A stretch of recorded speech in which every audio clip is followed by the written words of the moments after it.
बिस्मिल्लाहिर्रहमानिर्रहीम। आज का जो हमारा टॉपिक है वो है 9th क्लास की मैथमेटिक्स एक्सरसाइज 2.2 का पार्ट 3, जिसके अंदर हम find the unknown in the following. नीचे दिए गए अननोन लोगारिथम में अननोन वेरिएबल्स की, अननोन नंबर्स की वैल्यू को मालूम करेंगे।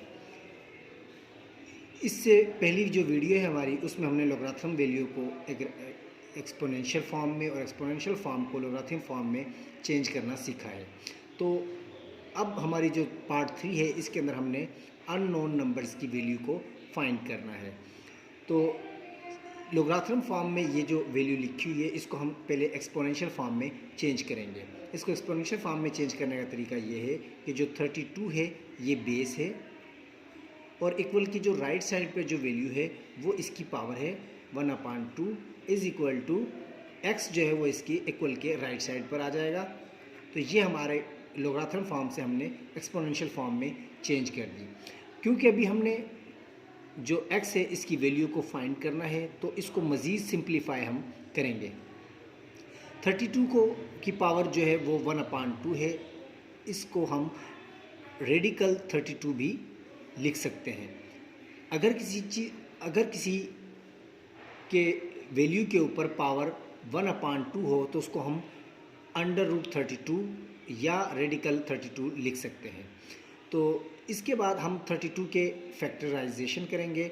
इसकी जो 32 के जो फैक्टर्स हैं वो ये हैं 2 × 2, ये 5 टाइम्स 2 लिखा जाएगा, क्योंकि 5 टाइम मल्टीप्लाइज 2/2, 4, 2 × 6, 8, 8 × 2 16, एंड मल्टीप्लाई 16 × 2 32 के बराबर है। इस वजह से इसको हमने फैक्टराइजेशन में चेंज कर दिया है, इज इक्वल टू एक्स। अब हमने इसके अंदर से जो पेयर्स हैं उसका एक 2 जो है वो बाहर आ जाएगा, यानी ये जो एक पेयर ये बन गया, एक ये पेयर बन गया, और जिसका पेयर नहीं बना वो रेडिकल के अंदर ही रहेगा। तो इसका ये 2 बाहर आ गया और इसका एक पेयर इसमें से बाहर आ गया, और जो तीसरी जो है वो इसके रेडिकल के अंदर ही रहेगी, इज इक्वल टू एक्स। तो अब हमने इसको क्या करना है कि 2 को 2 से मल्टीप्लाई करेंगे तो 4 रेडिकल 2 हम लिख सकते हैं। 4 और रेडिकल 2 के दरम्यान मल्टीप्लाई का निशान लगाएं तब भी ठीक है, और अगर हम ना लगाएं तब भी इसका मतलब 4 × रेडिकल 2 है, इज इक्वल टू एक्स। और इसको हम x is equal to 4 radical 2 लिखेंगे। इस तरीके से हमने एक अननोन नंबर्स की वैल्यू को फाइंड किया। यही हमारा इस सवाल का जवाब है। अभी हम इसके नेक्स्ट क्वेश्चन की तरफ आते हैं, क्वेश्चन नंबर 2 की तरफ, जिसके अंदर हमें log of a 3 is equal to 1/2 की वैल्यू, इसमें से हमने वेरिएबल a की वैल्यू को फाइंड करना है। सॉल्यूशन सेम क्वेश्चन नंबर 1 की तरह हमने लोगारिथम फॉर्म को एक्सपोनेंशियल फॉर्म में चेंज करना है। a की पावर 1/2 हो जाएगी और इज इक्वल टू 3 हो जाएगा। अब चूंकि हमें a की जो वैल्यू है वो फाइंड करनी है, तो a की वैल्यू को फाइंड करने के लिए हमें इसके जो ऊपर 1/2 है उसको ख़त्म करना पड़ेगा। तो उसके लिए हम एक प्रोसेस करेंगे कि अगर हम इसको स्क्वायरिंग ऑन बोथ साइड्स ले लिया जाए तो ये नीचे से जो इसका 2 है 1/2 ये ख़त्म हो जाएगा। Taking power 2 on both sides,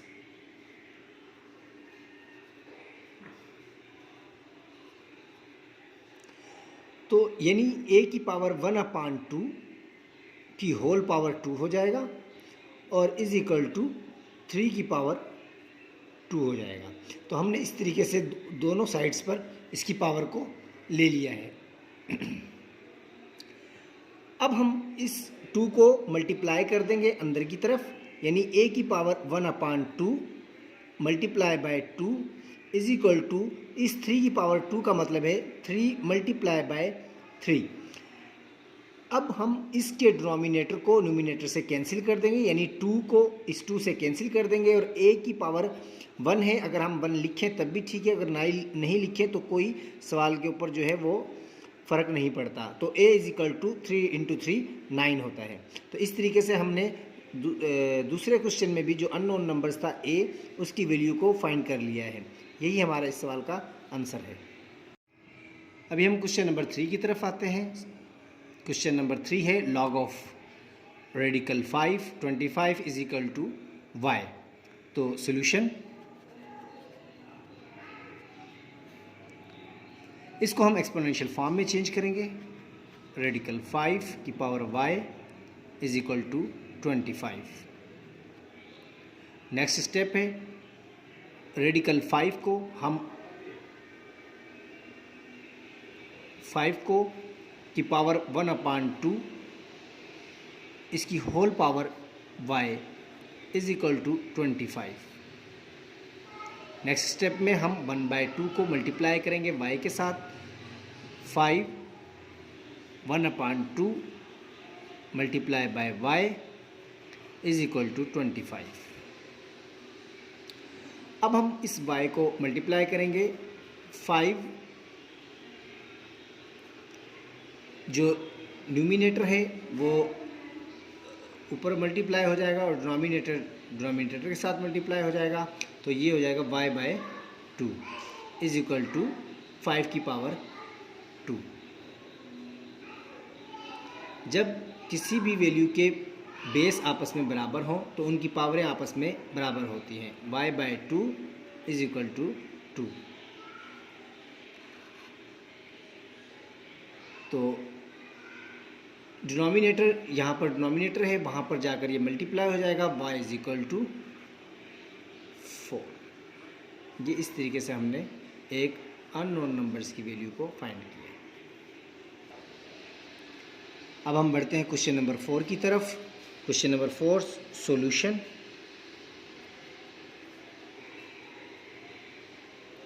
इसको एक्सपोनेंट फॉर्म में चेंज करेंगे। 4 की power 3/2 is equal to x। अब हम 4 की पावर 2 होल पावर 3/2 लिख सकते हैं, क्योंकि 2 मल्टीप्लाई बाय 2 से अगर हो तो ये 4 ही होता है, इज इक्वल टू x। अब इसके 2 से कैंसिल हो जाता है तो 2 की पावर 3 बच जाएगी, इज इक्वल टू x। अब अगर हम 2 को 3 टाइम्स मल्टीप्लाई करें तो ये 8 के बराबर है। 8 इज इक्वल टू x और x की value x is equal to 8। तो इस तरीके से हमने क्वेश्चन नंबर 4 की भी अननोन नंबर्स की वैल्यू को फाइंड किया। अभी हम क्वेश्चन नंबर 5 की तरफ आते हैं। क्वेश्चन नंबर 5 है log of 10 100 is equal to y।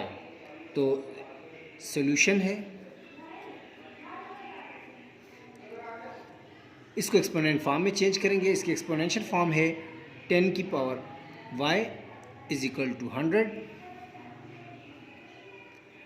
इसको अब हम 100 की जो बेस है वो 10 में लेकर आएंगे, ताकि हमारी जो बेस है वो इक्वल हो जाए, और y उसकी जो बेस जब इक्वल हो जाएंगे तो उसकी जो पावर है वो भी इक्वल होगी। तो 10 की power y is equal to 10 multiply by 10, क्योंकि 10 मल्टीप्लाई बाय 10 100 होता है। इसी तरह 10 की power y is equal to 10 का स्क्वायर। इस तरीके से हमने बेस, बोथ साइड्स पर बेस बराबर हो गए हैं। अगर जिनकी दो वैल्यूज़ की बेस बराबर हों उनकी पावरें आपस में बराबर होती हैं, तो y इज इक्वल टू 2 हो जाएगा। तो इस तरीके से ये हमने एक अननोन नंबर्स की वैल्यू को फाइंड किया। अब हम आते हैं क्वेश्चन नंबर 6 की तरफ। Log of a 64 is equal to 3। Solution, इसको हम एक्सपोनेंशियल फॉर्म में चेंज करेंगे। a की पावर 3 इज इक्वल टू 64। अब हमने क्योंकि a की वैल्यू को फाइंड करना है तो a की पावर 3 इज इक्वल टू, अगर हम 4 को 3 टाइम्स मल्टीप्लाई करें तो ये 64 होता है। a की पावर 3 इज इक्वल टू 4 की पावर 3।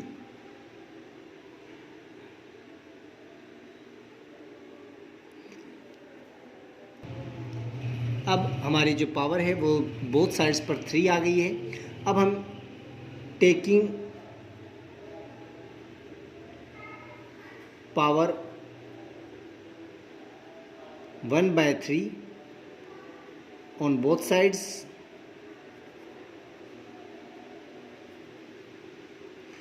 तो a की पावर 3 की whole power 1/3 is equal to 4 की पावर 3 इसकी होल पावर 1/3। ये हमने 1/3 बोथ साइड्स पर पावर ले ली है। अब a की पावर 3 से कैंसिल हो जाएगा, सिर्फ a रह जाएगा हमारे पास, a इज इक्वल टू, और इसी तरह 3/3 कैंसिल हो जाएगा तो सिर्फ 4 रह जाएगा। इस तरीके से हमने जो है अननोन नंबर्स की वैल्यू को फाइंड कर लिया। यही इसका जवाब है। अभी नेक्स्ट हमारा जो क्वेश्चन है वो है question number 7। Log of a 1 is equal to 0। Solution,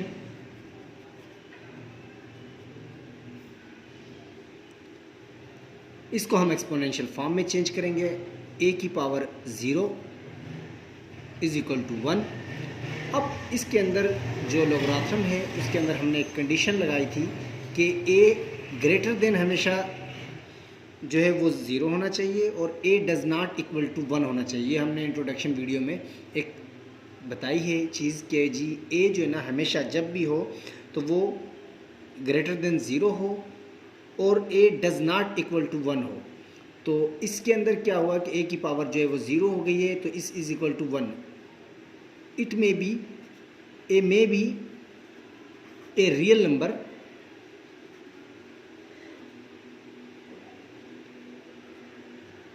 any real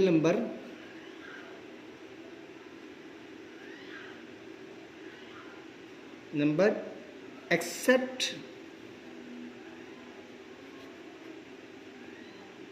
a equal to 0। तो इसका जो आंसर है वो यही है कि ये कंप्लीटली जो है वो a की पावर 0 जो है वो इक्वल टू 1 के बराबर है। अब हम आते हैं क्वेश्चन नंबर 8 की तरफ। क्वेश्चन नंबर जो 8 है,